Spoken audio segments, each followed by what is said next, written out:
Masih percaya bahwa hanya Rusia penjahat perang yang tidak berperi kemanusiaan, atau semua negara yang berperang menumpahkan darah rakyat yang tak berdosa adalah mereka tidak berperi kemanusiaan?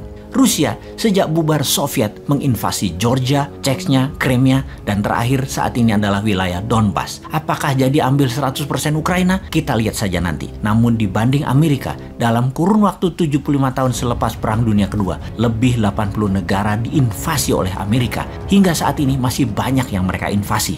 Dengan data selama hampir 70 hari perang di Ukraina, pengamat militer makin percaya bahwa Amerika pasti masuk secara terang-terangan ke Ukraina perang melawan Rusia karena hegemoni dolar tertantang rubel dan emasnya Rusia. Untuk membuktikan analisa pengamat militer tersebut, kita kembali ke tahun 1971.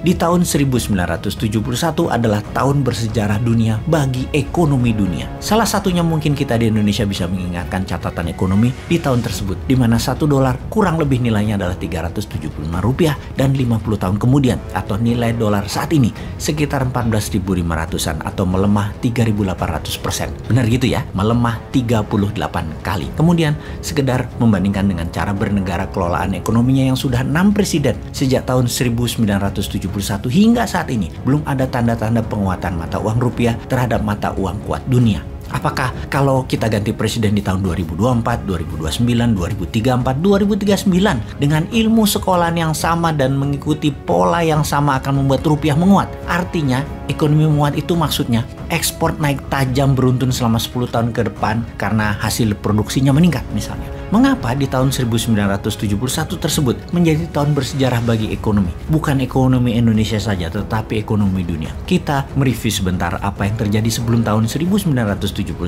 Tarik mundur sekitar 20 tahunan sebelumnya, sekitar awal tahun 50-an, pasca Perang Dunia Kedua. Ekonomi di sektor masyarakat terdiri dari 3 strata ekonomi. Di puncak piramid, seperti business owner besar, para kapitalis, middle class ekonomi, misalnya para manajer, para direktur, profesional, dan UKMers. Dan yang terakhir di dasar piramid seperti kaum buruh, kaum petani, kaum nelayan. Itu ternyata punya kesamaan pola tumbuh. Bagaimana maksudnya? Kalau di masa itu para kapitalis besar pendapatannya naik 5%, maka kelas menengah juga naik sekitar 4-5%. Juga ternyata kelas bawah naik antara 3-5%. Sejalan, searah, hingga tahun 1971. Karena ketika 1971 ke sini terjadi pertumbuhan yang aneh, terjadi pelebaran jarak yang sangat signifikan, yaitu kaum puncak piramid naiknya bisa sampai 20%, middle class naiknya hanya 3%-an, lower class bahkan naiknya tidak lebih 1%-an. Puncak hasilnya bagaimana? Lihatlah sekarang ini, yang berada di puncak piramid hanya 7% populasi yang menguasai 90% porsi ekonomi dunia atau di sebuah wilayah. Kemudian 23% populasi atau disebut middle class di piramida kemakmuran memegang 7% kemakmuran ekonomi dunia. Lalu di dasar piramida hanya mendapatkan 3% porsi ekonomi, namun merupakan 70% manusia di sana. Apa yang terjadi? Mengapa terjadi? Sebelum kita membahasnya, kita ingatkan, ternyata secara bernegara, sejak tahun 1971 pun demikian. Negara besar menguasai 90% ekonomi dunia, negara menengah atau negara pasar hanya menguasai 7% ekonomi dunia, negara miskin yang biasanya merupakan negara penghasil bahan baku hanya mendapatkan 3% world wealth atau porsi ekonomi dunianya. Sekali lagi kita bertanya, apa yang terjadi?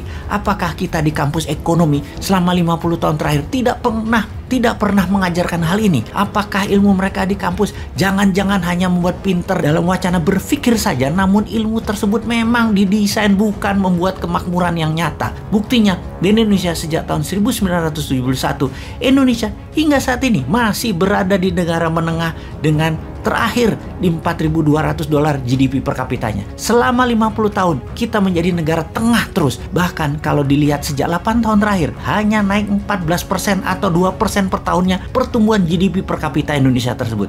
Apakah salah ilmu ekonominya? Atau memang ya harus begini? Ini semua sudah di jalan yang benar. Kapan kita menjadi negara makmur dengan GDP per kapita di atas 12.000 atau naik 3 kali lipat dari sekarang? Atau dengan kecepatan 2% per tahun, ya 50 tahun lagi GDP per kapitanya 12.000. Apakah itu semua yang paling benar? Ada apa ini semua? Kita membahas lebih dalam. Ada dua peristiwa besar sejak tahun 1971. Kita bahas yang pertama, di mana sejak tahun 1971 household atau biaya rumah tangga ternyata naik meningkat, terutama pinjaman keuangannya. Bisa untuk mortgage loan, bisa untuk kebutuhan harian, bisa pinjaman pribadi atau personal kredit dari kartu kredit. Sebelum tahun 1971 rata-rata pinjaman untuk membangun rumah atau housing loan 10 tahun saja sudah lunas dan dimiliki 100%. Namun sejak 1971 menjadi 15 tahun, 20 tahun, bahkan sekarang ini 35 tahun belum juga lunas untuk dimiliki.